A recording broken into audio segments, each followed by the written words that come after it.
new artist daw, si Star for All Seasons, Vilma Santos Recto, sa inaabangang dark thriller suspense MMFF entry na Uninvited. Kung bakit, alamin po natin sa Frontline Report ni MJ Marfort. 62 years with her many hats in the showbiz industry. Umaariba pa rin ang Star for All Seasons na si Vilma Santos Recto. Last year lang, nanalo siya ng Best Actress Award sa Metro Manila Film Festival para sa pelikulang When I Met You in Tokyo. May gusto ko sa akin? Ngayong taon naman, humahataw ulit si Ate V as Eva Canderia, ang grieving and revengeful mother sa inaabangang dark thriller suspense MMFF entry na Uninvited. Ang mantra niya, Pero parang ang hirap. Parang may kulang. Hindi naman ibig sabihin na porque you're mentioning na nanalo ko ng maraming Best Actress Award, hindi ibig sabihin na you're the best. You're only good as your last film.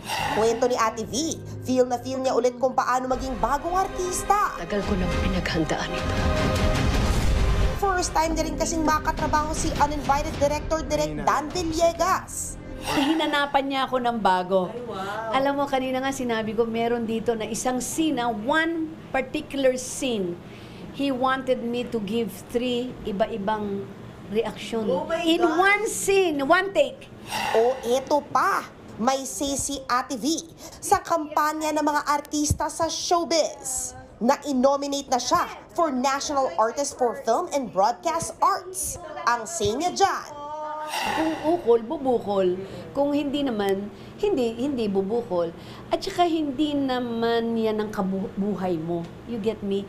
At this point in my life, marami pa rin. Importante yan, why not? Diyos ko, being a national artist. Pero hindi yan ang buhay mo. makakasama ni Ate V sa Uninvited ang award-winning actor and actresses na sina Aga Mulak at Nadine Lustre. Tandaan mo mabuti ang pangalan ng taong papatay sa'yo. Nagbabalita mula sa Frontline, MJ Marfuri, News 5. Mga kapatid, ito po ang inyong K-Alaman Queen, Kalad Karen. Always remember na ang K-Alaman ay K-Yamanan.